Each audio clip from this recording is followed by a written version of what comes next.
যখন প্রথমবার প্লুটোকে ফাইন্ড করা হয় তখন সায়েন্টিস্টরা মনে করেছিল এটি একটি ডেড প্ল্যানেট, অর্থাৎ এখানে কোনো প্রকারের জিওলজিক্যাল অ্যাক্টিভিটি হয় না আর এখানে কোনো ভলকানিক ইরাপশন ঘটে না। কিন্তু যখন নিউ হরাইজন স্পেসক্রাফট প্লুটোর কাছ থেকে পাস করে তখন এটি প্লুটোর ক্লিয়ার ইমেজেস ক্যাপচার করে, আর প্রথমবার এই ছবিতে প্লুটোতে আইস ভলক্যানোস দেখা যায়। এখানে অবাক করার বিষয় হলো সায়েন্টিস্টদের মতে আইস ভলক্যানোস প্লুটো ছাড়া পুরো সোলার সিস্টেমের আর কোনো প্ল্যানেট তথা সিলেস্টিয়াল অবজেক্টে দেখা যায় না। এখানে উল্লেখযোগ্য বিষয় হলো প্লুটো যেমন মিস্টিরিয়াস ঠিক তেমনই এর প্রতিবেশী অবজেক্টগুলিও ততটাই রহস্যময়। যখন নাসার highly advance telescope James web space telescope এই সকল অবজেক্টে স্টাডি করে তখন সেখান থেকে সায়েন্টিস্টরা এমন জিনিস ফাইন্ড করে যা লাইফের দিকে ইঙ্গিত করছিল। এখন প্রশ্ন হলো জেমস ওয়েব সেখানে এমন কি দেখেছিল? তবে কি সেখানে সত্যি কোনো লাইফ প্রেজেন্ট রয়েছে? এই সকল ইম্পর্টেন্ট এবং মিস্টিরিয়াস প্রশ্নের উত্তর জানব আজকের এই ইনফরমেটিভ ভিডিওতে, তাই ভিডিওটি শেষ পর্যন্ত দেখতে থাকুন। হ্যালো বন্ধুরা, welcome back to our channel mysterious episode Bangla. নাসার সবচেয়ে advance space telescope James Webb trans Neptunian অবজেক্টগুলিকে খুব ডিটেলসে স্টাডি করেছে। যখন সায়েন্টিস্টরা এই সকল ডাটাকে স্টাডি করছিল সেই সময় তারা নতুন জিনিস নোটিশ করে। এই সকল জিনিস আগে এর পূর্বে কখনোই দেখা যায়নি। 25শে জানুয়ারি 2024 দিন একটি স্টাডি পাবলিশ করা হয় যেখানে এটা বলা হয়েছিল যে সূর্য থেকে বেরোনো রেডিয়েশনের প্রেসারের কারণে ইন্টারস্টেলার ডাস্ট পার্টিকেলস লাগাতার সূর্য থেকে দূরে সরে যাচ্ছে। এর অর্থ যে সকল অবজেক্টস এবং ডাস্ট পার্টিকেলস কুইপার বেল্টে দেখি সেগুলি কোনো এক সময় আমাদের এই সোলার সিস্টেমের ভিতরেরই অংশ ছিল, যা সময়ের সাথে দূরে সরে গেছে।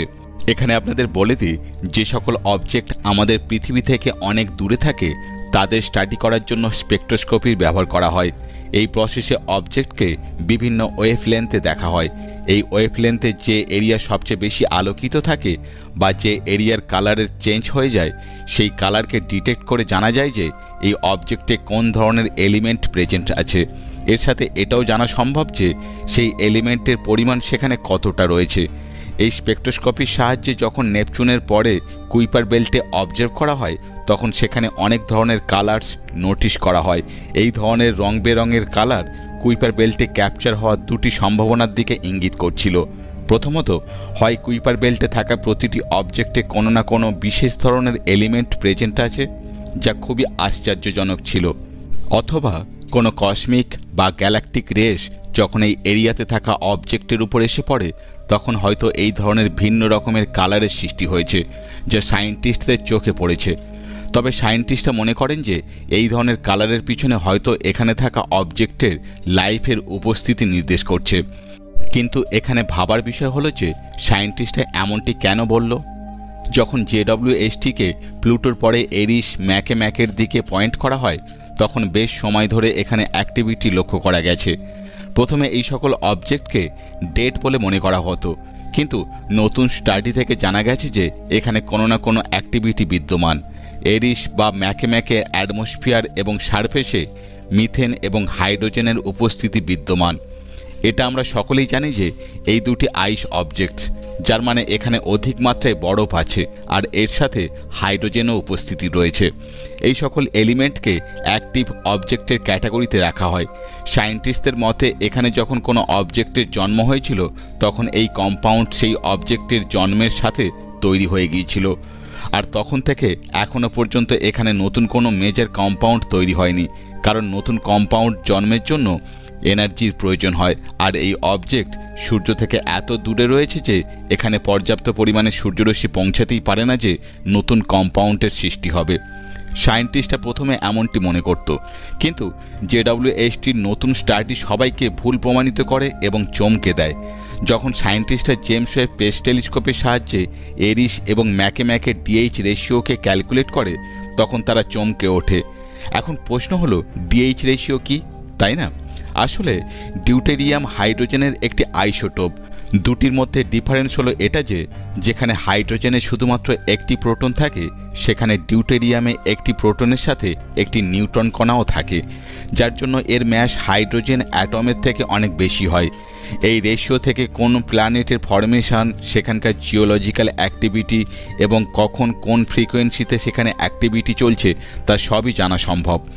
আসলে সায়েন্টিস্টদের মতে বর্তমান সময়ে যত ডিউটেরিয়াম আছে তা সবই সৃষ্টি হয়েছিল আজ থেকে 13.8 বিলিয়ন বছর পূর্বে, যখন বিগ ব্যাং হয়েছিল।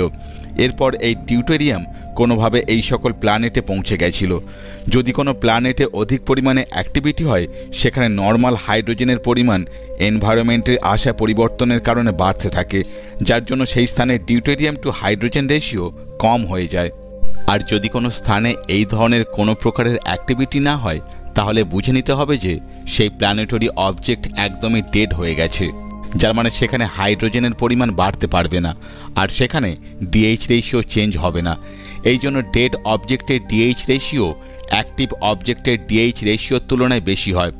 প্রথমে অ্যারিস এবং ম্যাকে অবজেক্টকে ডেড বলেই মনে করা হতো, তাই জন্য প্রথম দিকে মনে করা হয়েছিল যে সেখানে থাকা মিথেনে ডিউটেরিয়ামের পরিমাণ বেশি হবে, অর্থাৎ সেখানে ডিএইচ রেশিও বেশি হবে।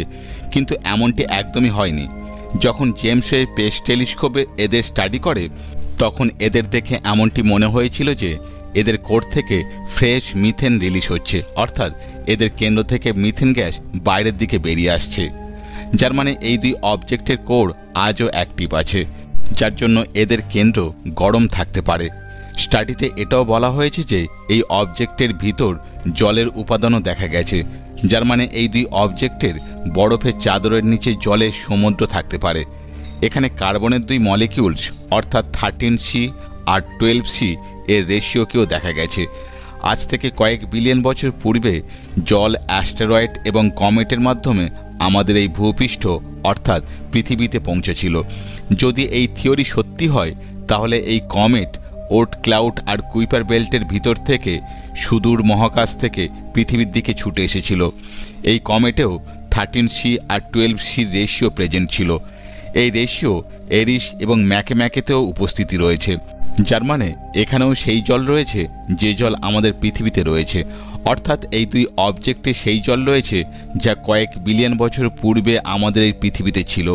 সায়েন্টিস্টের সকল ডাটাকে স্টাডি করে এই দুই অবজেক্টের 3টি মডেল প্রেজেন্ট করে, যা অনুসারে এই আইস ডার্প অবজেক্টের 4টি লেয়ার আছে: সারফেস, আইস শেল, ওয়াটার এবং কোর। এই পুরো স্ট্রাকচারে কোরের সকল এনার্জি জেনারেট হয়, যার প্রভাব নিউক্লিয়ার ওয়াটারে পড়ে। যখন এই জল গরম হয়, তখন সেখানে অধিক মাত্রায় প্রেশার ক্রিয়েট হয়, আর যখন এই প্রেশার একটা লিমিটের চেয়েও বেশি হয়ে যায়, তখন তা আইস শেল থেকে বাইরে বেরিয়ে যায়। সায়েন্টিস্টদের এই স্টাডি থেকে বলা যায় যে মিথেন এই অবজেক্টে যখন ডিটেক্ট করা হয়েছে, তার হাইড্রোজেন এই আইস শেলের নিচে থাকা লিকুইড ওয়াটার থেকে আসছিল। আর এই স্টাডি থেকে দুটো জিনিস সামনে আসে: যদি কোনো তারারশ্মি প্ল্যানেটের উপর ভালোভাবে পৌঁছাতে না পারে, তাহলে এমনটি নয় যে সেখানে লাইফ পসিবল হবে না। এই স্টাডি অনুসারে বর্তমানে এই দুই অবজেক্টের সেম কন্ডিশন যা কয়েক বিলিয়ন বছর পূর্বে পৃথিবীর ছিল, তাই হতে পারে হয়তো কয়েক বিলিয়ন বছর পর এখানে লাইফ পসিবল হলো। কারণ প্রকৃতি মা এমন এক শক্তি, সে যখন চাইবে, যেখানে চাইবে সেখানে লাইফ গড়ে তুলতে পারে, যা সম্পর্কে আমরা তুচ্ছ মানবজাতি কল্পনা করতেও পারবো না। আজকের ভিডিও এই পর্যন্ত। আপনাদের কেমন লাগলো অবশ্যই কমেন্ট করে জানাতে ভুলবেন না। ভিডিও ভালো লাগলে একটা লাইক, বন্ধুদের মধ্যে শেয়ার, আর এই ধরনের ইনফরমেটিভ ভিডিও পেতে চ্যানেলটি সাবস্ক্রাইব করে পাশে থাকা বেল আইকনটি প্রেস করে অল করে দিন। দেখা হচ্ছে পরবর্তী ভিডিওতে, সঙ্গে